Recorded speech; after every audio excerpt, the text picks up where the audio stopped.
And we've got John Fred Young from Blackstone Cherry here. John, how you doing? I'm good. It's Record Store Day coming up. Now, talk to me about you. You come from a family of musicians. Do you have a favorite vinyl? And do you still have vinyl or collect vinyl? Or are you a vinyl guy? So I do like vinyl. Going back to the family, the Young family here. So my dad and uncle, they started a group called the Kentucky Headhunters back in 1989, and they were one of the first really country rock bands to ever kind of break into Nashville. They were a little too country for rock at the time, and they were way too rock and roll for country. So it's funny because they put the sound together in an old farmhouse down here on my grandparents' farm when they were teenagers, and they stayed after it and became the Kentucky Headhunters, won some Grammys and sold a lot of records, and they're still doing it today. They put out a lot of records. And when, I play in a band called Blackstone Cherry, and obviously when we were teenagers, we needed a place to go practice. And my dad was like, well, you can use the old farmhouse, the practice house. And I don't think he thought we were going to stick with it. I thought he was like, okay, yeah, they'll go down there and they'll hang out, make some racket. And 22 years later, we're out here doing it. So it does run in the blood, Absolutely. I love that. I got two questions. One, with being a band for 22 years, what kind of water do you guys frickin' drink because you have not aged? They look exactly the same as they did. They do look good, don't they? They look great. Like, seriously, you see these bands getting old and withered, but not Blackstone Cherry. And second question. Bless your heart. And second question, welcome to Rockville Festival that you guys are playing, Daytona Beach, Florida, in May. With everybody who's playing, who are you going to be sticking around to see? So those are my two questions for you. Well, that's going to be a great show. And, we've done that festival in the past. It's always a blast. And, I think that, when it comes to American festivals, that's one that we look forward to, That's great. I've got to say this. One of the first ever Welcome to Rockvilles, when it was back in Jacksonville, one of the very early DWP festivals. You might remember this. And that's when we busted into your trailer and we did what we called an audio ambush. And we told you to cover a song right on the spot. And it was great. You picked Jim Croce. You don't mess around with Jim, which we love. It was great. I just couldn't believe you picked that song because he doesn't get enough cred because he wrote so many great songs. And then I took to everybody from the Chili Peppers to you name the band. Metal bands all love those Jim Croce. You know who loves Jim Croce is? Rob Zombie. He listens to it backstage when he before he goes on stage. So there's an artist. When you guys covered that, I was like, it knocked me out. I just put a microphone and a camera in your face. Thank you. And I got to say, our singer Chris is a massive Jim Croce fan, and that guy doesn't get enough credit. I mean, he was an amazing songwriter. But there's tons out there. I think that our band over the years has really we've been very, very fortunate to get to go out and tour and make music and have fans that support us so much. But to be able to take kind of what we did as teenagers in this little farmhouse and take all the current metal stuff we were into, because I'm 38, so I graduated high school in 2003. Chris and I actually went to kindergarten with each other, so we grew up listening to, like, his dad was a fabulous guitar player, and my dad, wonderful guitar player too. So they knew each other, and we had that kind of connection starting out in kindergarten, like going, hey, your dad's a guitar player, my dad's a guitar player. And it was wild as we grew. Like, we were into certain different things in school, but then when we were in middle school, I remember I drug my drums to a talent show that my uncle had gave me. And like, I went up there and just beat the hell out of him. I didn't know what I was doing really, but Chris was like, he came up to me after and he's like, hey man, he's like, my dad's going to get me a guitar this summer. He's like, man, we should put a band together and we should go practice at your dad and uncle's old house. And I'm like, bam. So there it went. But back to what I was saying, it's funny how we took all these influences from my dad and uncle, because they, this old house, I know I keep talking about it, but it's kind of like the nucleus of how we began.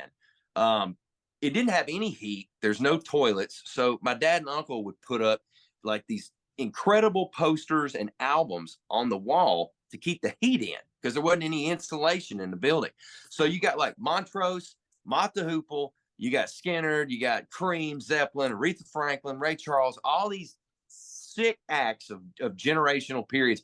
But like we're teenagers, from, this little bitty town in Kentucky, in this house looking at these walls. And then the internet had just kind of become popular, so we're going and researching. And it was a really, really wild environment to be like sucking up what was going on MTV in 2001, 2, 3, that era. And then also being in like a rock and roll museum in the middle of a farm, with what my uncle and dad had, stapled up on the walls. So that's kind of how I think our sound of our band is just really eclectic, and it's hard to put a thumbprint on, I guess, what we are, but that's maybe why we sound different, because we had all those classical influences from, the Beatles, Stones, and all the era back then, but also we really loved like obviously like any great metal band or rock band that was out at that time. Yeah, well, you just did your last record. Speaking of the Beatles, you guys played live at the Royal Albert Hall. And what I loved about the juxtaposition of that is, here you guys are over there, and you guys come from the South, from the country.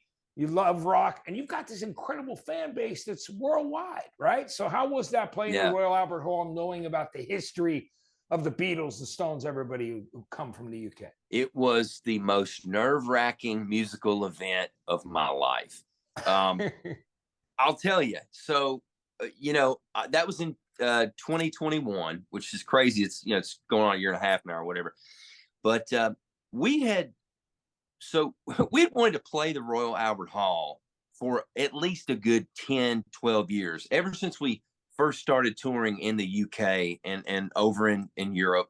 I remember, we started in 2007, and we went over with some buddies of ours, the American band Hinder, and we were touring with them in the States. And of course, they had massive success at radio back in 2007, 6 and 7, and we were lucky to get out with them. But they had never been to England or Europe, so they took us with them, and as their direct support. So that was our first time being over there in 2007. We kept going back, doing the festivals, doing the small clubs, just riding around in a van. And I remember one day we were going down the street, and Chris, I think we were with like a radio rep from one of the labels. And it was funny because Chris goes, "Hey man, what's that building right there?" And he pointed out the window, and the guy said, "Oh man, that's Royal Albert Hall." And Chris is gonna smack me.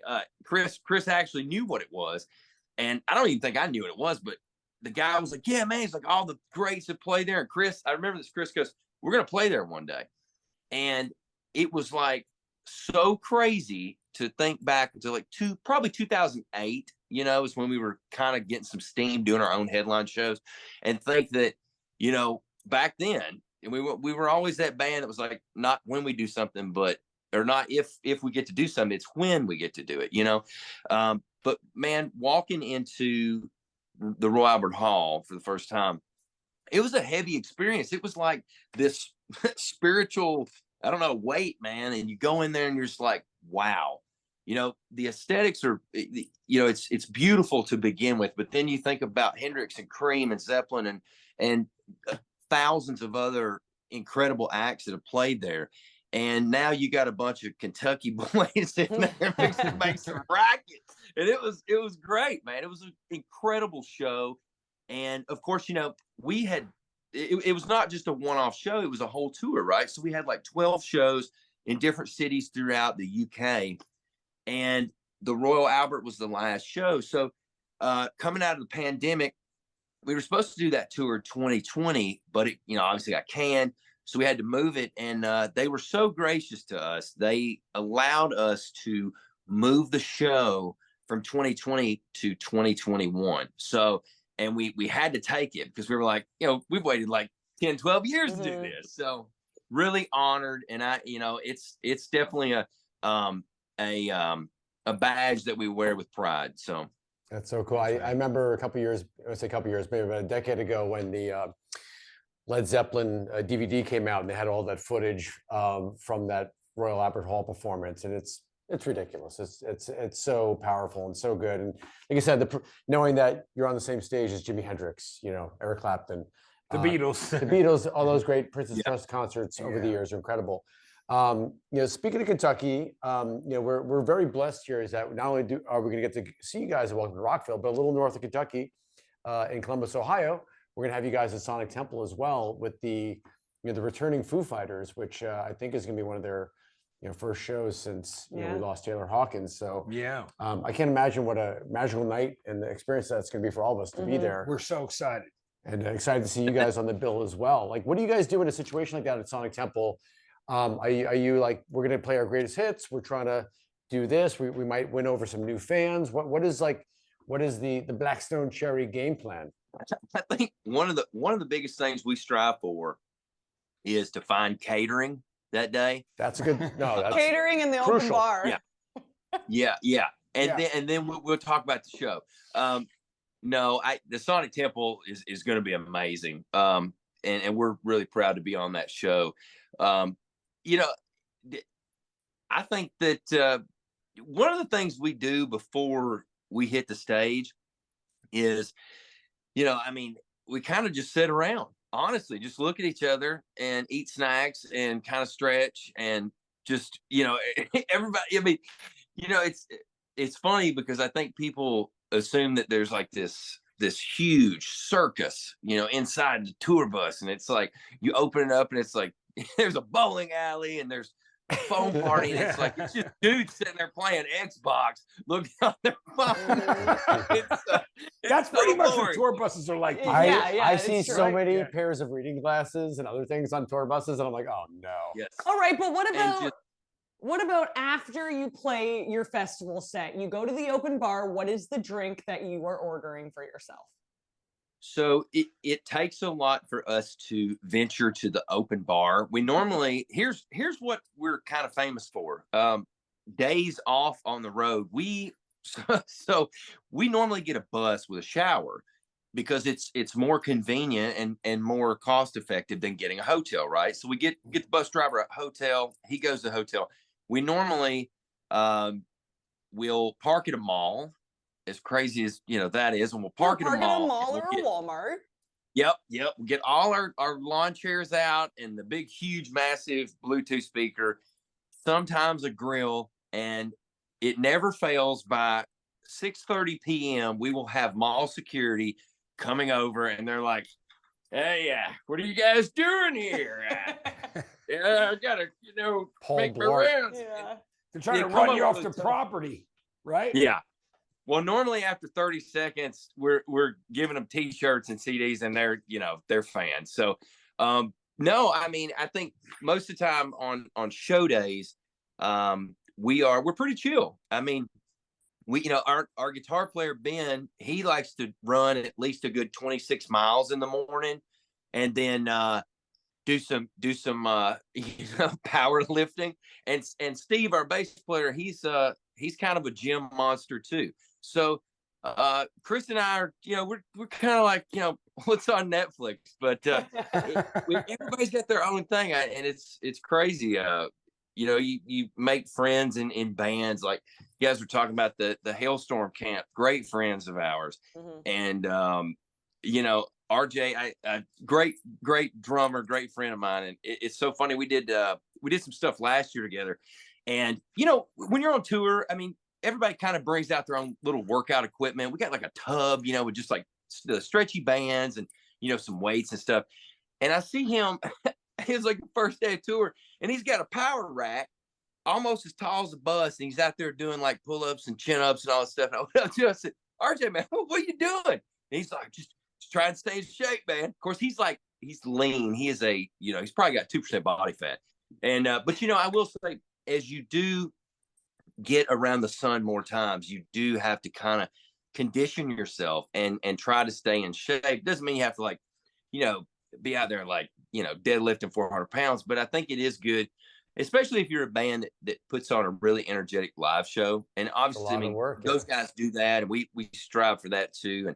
And I think now more bands are about fitness and health than they are partying. You know, it really, I know that sounds really boring, but No, I'm a sober dude. Let me tell you something. I used to party very, very hard. But I will say this, I see that's a good recipe for longevity in bands. If you want to stick around for long times, trying to be smart, Yeah. trying to stay in Well, shape. RJ has to, RJ has to carry those giant oversized drumsticks. So that's Yeah. what, he's going to work out so Yeah. much. Because He just to does, lift yeah. and them. those things, Yeah. those are 10 pounds a piece. So 10 pounds Yeah. a piece. It's Yeah, like, exactly. that's Yeah. not for the faint of heart. Yeah. So Absolutely you gotta- not. you gotta- Well, Fred, thank you so much for hanging out with us on the Power Hour here. And we're looking forward to seeing you at Sonic Temple, and welcome to Rockville. And good to know that we won't see you at the open bar. we Well, should I'm do a not saying you power hour won't see me workout. at the open bar. I just, it's a You'll blue see him moon there. occurrence with us. We're All gonna right, I'll we'll hold do you a to it. power hour workout. We'll do a with- power with workout Blackstone Cherry. with you. We'll really do some power lifting. Some power I'll be thrusts. dead within 20 seconds. Yes. So No, I'm down. My Good to go. daughter's a power lifter, I will. Y'all, thank you so much. Power Hour.